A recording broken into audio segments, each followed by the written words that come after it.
Hola, nosotros vamos a exponer sobre clases sociales, lenguaje y socialización. Vamos a abarcar algunos tópicos como lo son el marco teórico, donde Bernstein, que es el creador de esta tesis, comenta cuáles son los autores que se basó para realizarla. Vamos a abarcar también el tópico de la familia, explicando sus roles, cómo se van a dar estos roles y cómo se va a dar el lenguaje, la comunicación verbal dentro de la familia y sus diferentes contextos dependiendo de las culturas. También vamos a ver algunas reglas lingüísticas a nivel cultural y de contextos también para poder explicar e ir entendiendo este proceso de la comunicación. Bueno, y con Marx se encuentra una teoría más amplia aún, que es sobre el desarrollo y el cambio de las estructuras sociales, simbólicas. A pesar de que es una cuestión de una estructura más interna de los sistemas simbólicos y del mecanismo de transmisión, no constituyen su objetivo principal en esta tesis. La teoría marxista afirma, además del acceso a los sistemas simbólicos, el control, la orientación y el cambio de tales sistemas. Están gobernados por relaciones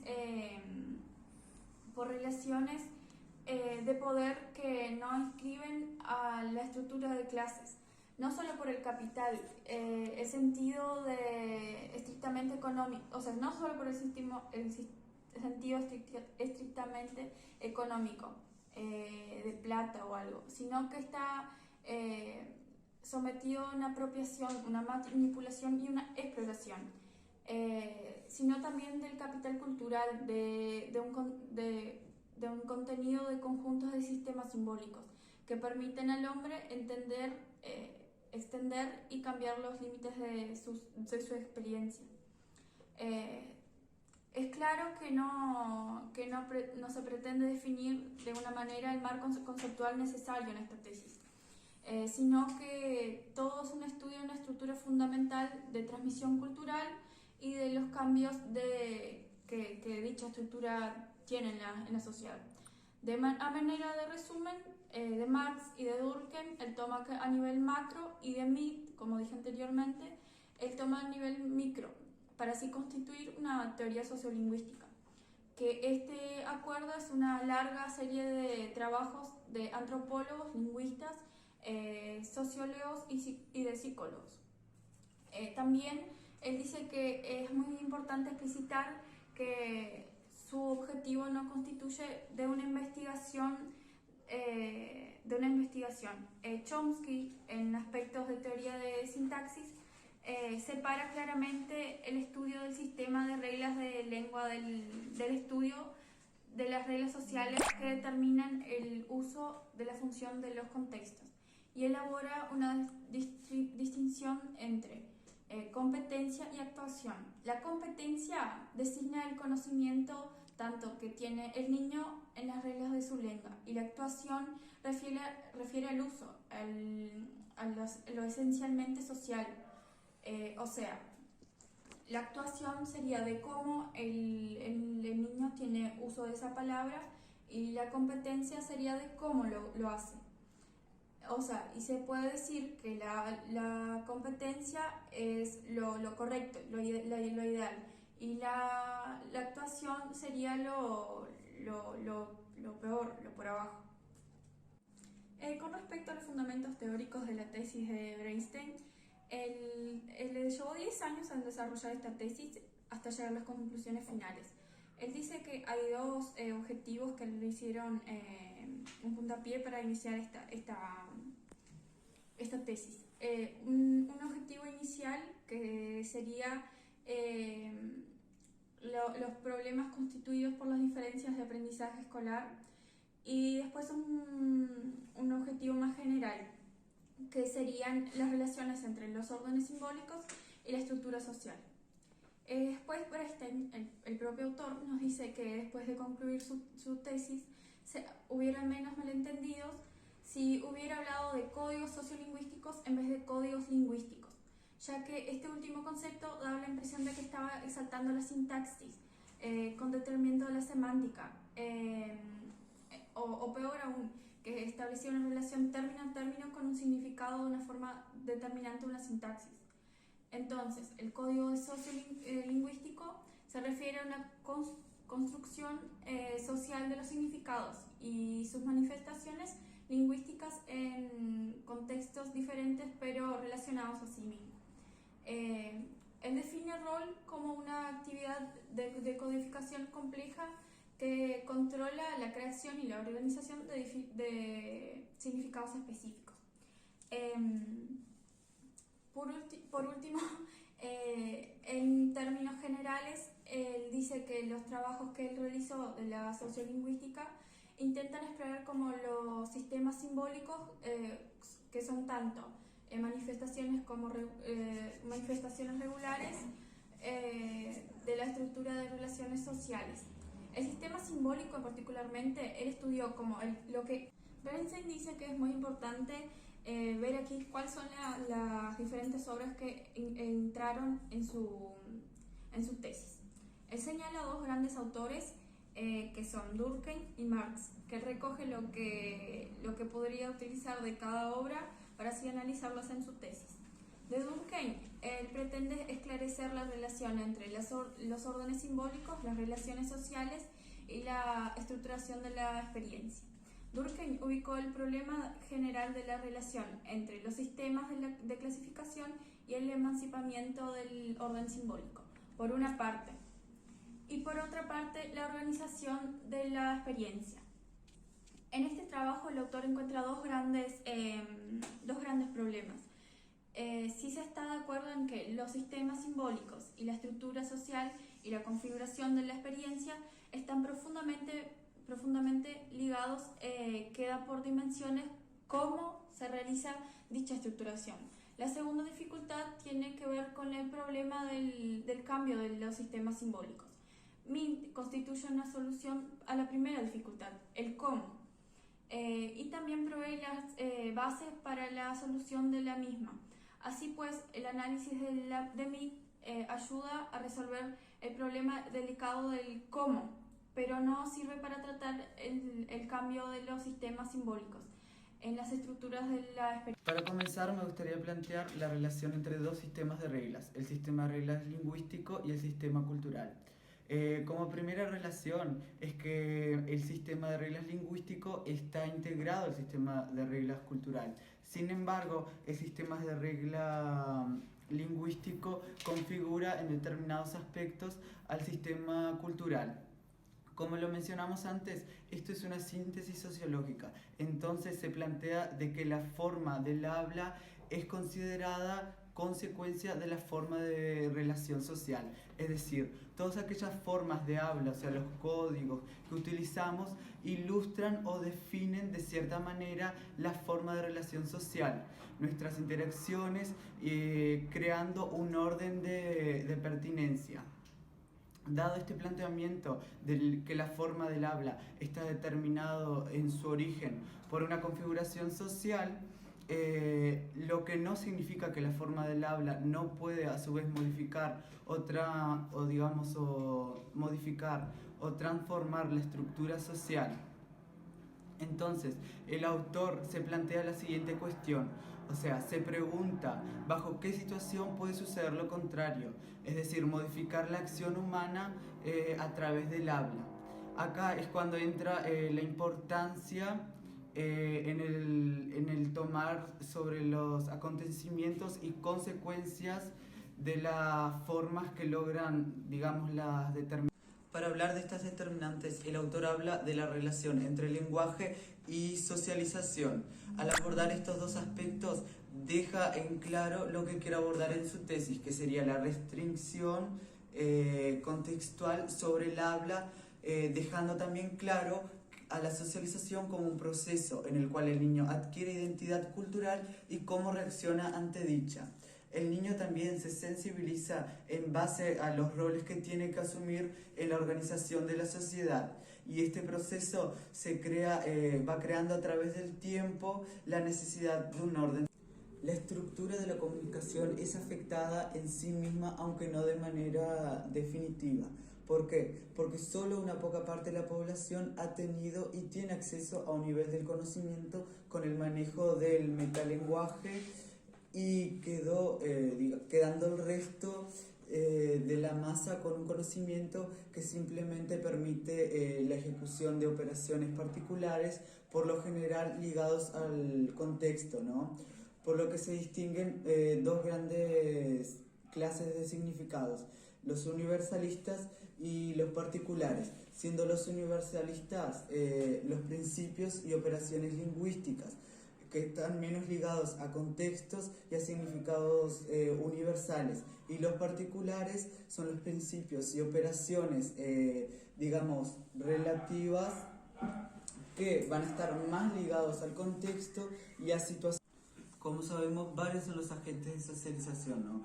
Unos agentes son la familia, otros el grupo de trabajo, la educación, el grupo de amigos, pero en esta tesis el autor se va a centrar en la socialización en la familia. ¿Por qué? Porque las formas de orientación y filtración de la experiencia del niño en el interior de la familia repercuten a la organización del conjunto de la sociedad, ¿no? Los factores sociológicos que afectan el comportamiento lingüístico en la forma y su importancia en la socialización vendrían a ser las clases sociales, que estos van a estar determinados por los roles educativos, la distribución del conocimiento, la jerarquización y la oposición, y en ellos podemos distinguir varios factores sociológicos, que uno sería el conocimiento, como segundo tenemos la posibilidad de actuación, y también la distinción. Con respecto a los códigos, tenemos dos códigos. Los códigos elaborados están orientados al significado universal, y los códigos restringidos están orientados a significados particulares. Estos dos códigos conducen a dos formas lingüísticas diferentes y también a dos relaciones sociales diferentes, ¿no? Siendo los códigos elaborados, que van a estar más ligados a estructuras particulares, posibilitando un cambio en el principio, es decir, el habla puede ser liberado de la estructura social y adquirir cierta autonomía, ¿no? Siendo un efecto de las clases sociales el limitar el acceso a los códigos elaborados. Podemos agregar también, que ahí está en el material, que los códigos restringidos tienen su fundamento en símbolos condensados, y los códigos elaborados tienen su base en símbolos más articulados. Los códigos restringidos, los códigos van a restringir o determinan el uso del lenguaje en situaciones de socialización relevantes. También determinan su significado y categorías de relación. Y un cambio en los códigos habituales implica un cambio en las relaciones objetos y también en las... Bueno, autores como Serge Sapir, Malinowski, Vygotsky y Luna señalan desde puntos de vista diferentes que entre más estrecha sea la identificación entre los hablantes, mayor será el conjunto de intereses compartidos. El habla se despliega sobre un fondo de intereses comunes, y resultado de esto hay menos necesidad de explicitar o de elaborar los significados. Por otra parte, también si el hablante desea individualizar su comunicación, recurriría a diversos procedimientos expresivos que acompañan su habla. Y en estas condiciones es probable que el habla tenga un carácter metafórico. El hablante también prestará más atención a la manera de cómo una cosa se dice o en el momento en que se dice. El habla no puede ser entendida tampoco si se hace abstracción del contexto, y este no puede tampoco ser descifrado, porque aquellos que no comparten la historia de las reacciones entre su habla. A partir de esto, la forma de reacción social,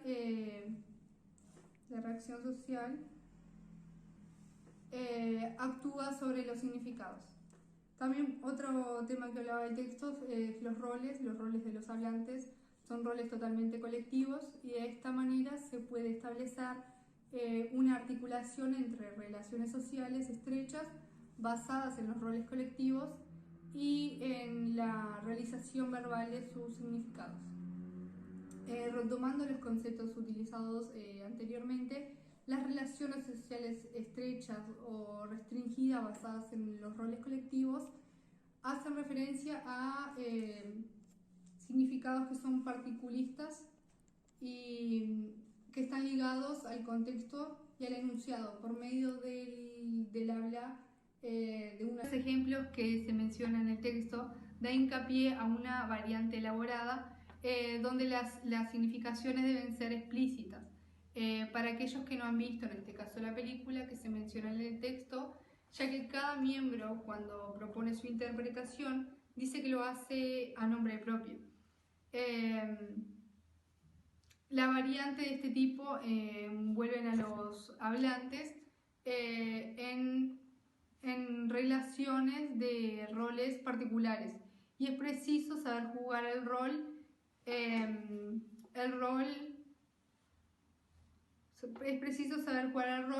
para producir el habla. En conclusión, el habla del primer niño genera significados universistas en sentido que son independientes del contexto y de esta manera comprensibles para todos. Y el habla del segundo niño produce significados particulistas ligados al contexto y exige que se conduzca el contexto completamente una mejor comprensión.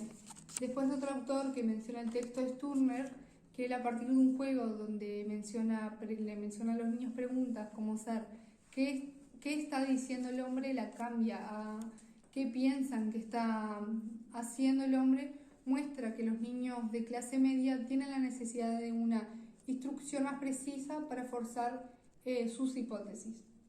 Y esto sucede porque estos precisan siempre dar más respuestas correctas y precisas.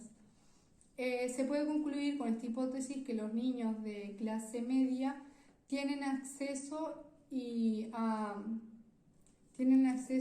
interacciones profundas que muestran sus resultados lingüísticos en ciertos contextos. Bien, con respecto a lo que venía comentando mi compañera, se refiere a que en la medida de que se pasa de roles colectivos a roles individuales, lo que sucede es que el habla toma una importancia mucho mayor debido a dos motivos. Uno, que el yo del otro queda en evidencia a través del habla, y como segundo motivo es que nuestras experiencias también se van a evidenciar desde una forma racional.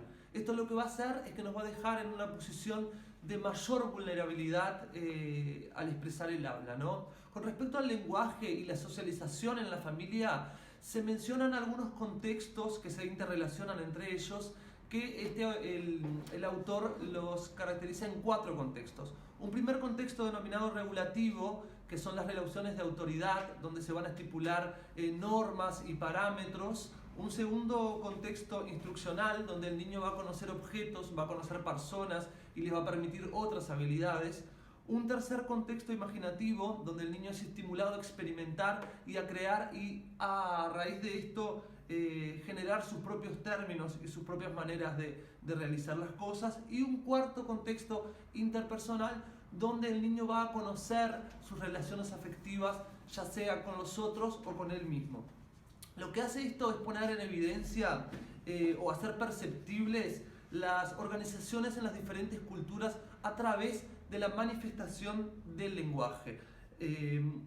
Inicialmente esta manifestación se va a dar en términos familiares, a nivel de la familia, y posteriormente va a tener una proyección a nivel colectivo, ¿no? En los procesos de socialización posteriores. Esto lo que nos lleva a decir es que la estructura profunda de la comunicación es un código restringido. Este código se va a basar en roles colectivos con significados con diferentes contextos, significados contextualizados, que es lo que se llaman significados particularistas. Se efectúa a través de variantes elaboradas, ¿no? De estas hablas elaboradas por los diferentes contextos, un código elaborado que se basa en roles individuales que producen significados. Bien, lo universalista va a hacer referencia a la independencia del contexto, y lo particularista va a hacer referencia a la dependencia del contexto. Con referencia a la dependencia, el sujeto adopta lo que dice a sus intenciones, ¿no? Sus atributos específicos, y así la regla se individualiza en su transmisión, ¿no? O sea, de un código elaborado podemos esperar, como punto número 1, el desarrollo de bases que justifican la regla. Como punto número 2, precisar la regla en base al problema. Y como punto número 3, la especificación en base al sujeto, al contexto y al problema. El código elaborado lo que da es al sujeto la posibilidad de discutir. Por ejemplo, en un contexto regulativo, el código restringido tiene una especificidad reducida. El habla tiene una posibilidad de ser mayormente organizada, ¿no? Y en un contexto instructivo, pueden ser limitados. Esto puede generar algo limitado con menos alcance o menos frecuencia. Esto no quiere decir que no utilicen variables elaboradas, sino que se utilizan con menor frecuencia estas variables, ¿no? Todos los niños tienen acceso a códigos restringidos y a sus sistemas de significados, por lo que puede haber un acceso selectivo a códigos elaborados por el sistema de roles, pudiendo ser o no accesible a todos. Bien. Con respecto a la sociedad, esta lo que va a hacer es acordar un valor diferente a las experiencias realizadas a través de cada uno de estos códigos. Lo que de cierta forma es un problema para la educación, debido a que produce una discontinuidad, ¿no?, entre los órdenes simbólicos y aquellos que los niños perciben o tienen ya interiorizados. Pedir al niño que cambie un código elaborado presupone relaciones de roles y un sistema de significación que le son extraños, y lo que puede generar esto es una experiencia desconfortable, ¿no?, para el alumno, y potencialmente perjudicial. Se realiza una distinción entre los tipos de familias y sus estructuras de comunicación. Estos tipos de familias pueden ser encontradas dentro de cada clase social, a pesar de que un tipo y otro pueda ser dominante en una época histórica dada. El autor distingue las familias según la fuerza de los procedimientos para mantener sus límites. Considera las relaciones entre los miembros de la familia y plantea que allí donde los procedimientos de delimitación son fuertes, la diferenciación entre los miembros y la estructura de autoridad reposa en el estatus de cada uno de los miembros de la familia. Los límites entre los diferentes estatus están fuertemente marcados y la identidad social de los miembros está muy determinada por su edad, su sexo y su posición en la serie de edades. Se puede caracterizar a esta familia como posicional. Por otro lado, allí donde los procedimientos de delimitación son débiles, la diferenciación entre los miembros se basa más en las diferencias entre cada persona. En este tipo de familia las relaciones se vuelven más egocéntricas. El autor denomina a estas familias como familias centradas en la persona. A diferencia de las familias posicionales, los miembros de las familias centradas en la persona configuran sus roles en vez de someterse a ellos. Es posible ver que la estructura de la comunicación se organiza de manera diferente en estos dos tipos de familias. En las familias posicionales, la atención se orienta hacia los atributos generales de las personas, mientras que en las familias centradas en la persona se va a prestar mayor atención a las características particulares de cada persona. Esta oposición es similar también, o sea, el autor plantea que es similar a la que se establece entre la pedagogía tradicional y la pedagogía renovadora. Según el tipo de familia, se puede tener un código elaborado centrado en las personas o una familia posicional, un código elaborado centrado sobre los objetos. El código restringido también puede variar según el tipo de familia. El autor examina las fuentes de cambio de los códigos lingüísticos. La fuente de cambio más importante se ubica en la división del trabajo. En la medida en que la división del trabajo se vuelve más compleja, también lo hacen las características sociales y cognitivas de los roles. Bueno, a modo de conclusión, el autor ha tratado a lo largo de esta tesis de mostrar cómo el sistema de clases actúa sobre la estructura de la comunicación en el proceso de socialización, el cual no se reduce a los aspectos lingüísticos. Y también se ha mostrado que los códigos, según el tipo de familia, varían su orientación. Y finalmente, consideramos que es posible concebir que los aspectos generales de este análisis puede servir como punto de partida para la consideración de órdenes simbólicos diferentes a los de las lenguas.